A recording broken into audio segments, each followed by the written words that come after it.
Stockwell Elastomerics is a 100-plus-year-old technical manufacturing firm. So we make rubber gaskets that when people are building devices, equipment, that when they're putting it together, it's sealed very well. It's a really interesting company. They make things for SpaceX and various other companies. It's really cool. The one thing they showed me where it was like a gasket and they put it to suction oxygen. It's really cool to see how each of the roles of the employees, they have distinct personalities and they all care for each other.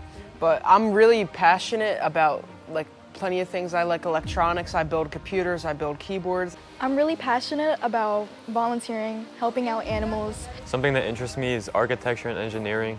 I always liked math and I like problem solving, so that's something I'm interested in.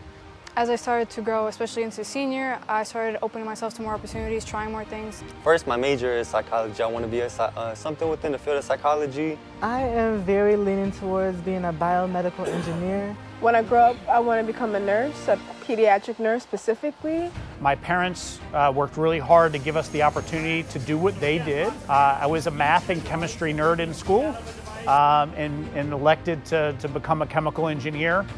But I'm really close to my whole family. They always inspire me, always push me to the next mile. With how hard my mom works because she's a single mother and how hard my little brother works, even being only 13, and he's working really hard in school. My parents are from Poland, so growing up I really learned about the struggles that they faced in their life and the struggles of coming to a new country and working for everything they have. As far as my family motivation, they motivate me in a different way. They weren't really successful in a way of going to college, and so I use that as my motivation to become different from them. I feel like my parents have always taught me that it doesn't matter what I do as long as I'm happy.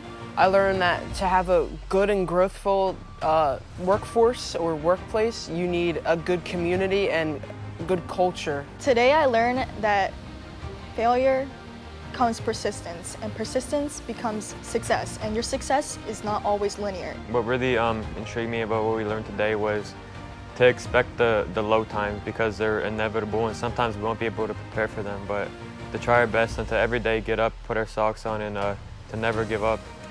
I learned about what goes into making a business. I learned about the different people that are necessary in order for the business to function properly.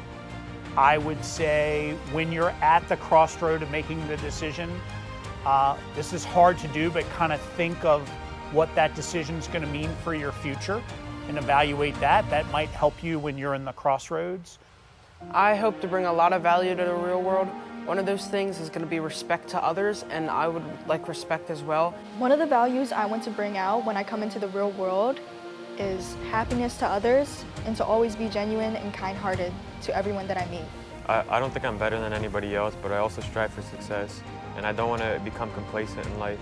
The value I bring to the real world is to show that not everybody is always going to be serious. I'm always going to be a person who's going to enlighten people's day. I want people to feel as though they can depend on me.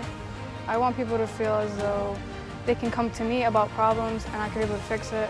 The value that I plan to bring to the real world is mostly respect. The values that I plan on instilling into the real world is basically just helping other people. Knowing that I made a difference in somebody else's life is a main value of mine. Being a real world leader means always trying to do my best because people are relying on me.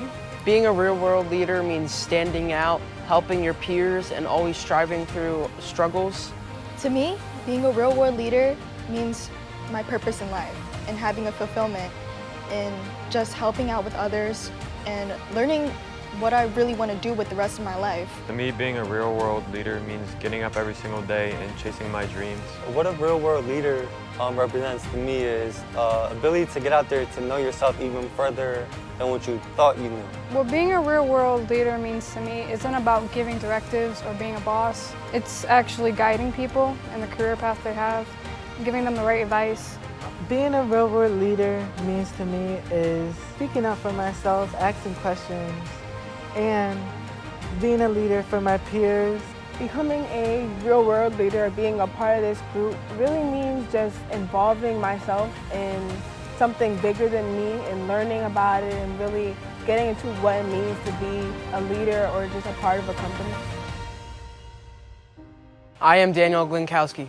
I'm Kaylani Ortiz. I am Samuel Damage Dowling. I'm Ann Fan. I'm Anthony Durst. I am Nicholas Buenarovi. I am Amara Mesidor. And we are Real World Leaders. And we are Real World Leaders. And we are Real World Leaders. I am Tom Rymel, the president of Stockwell Elastomerics, and we are Real World Leaders.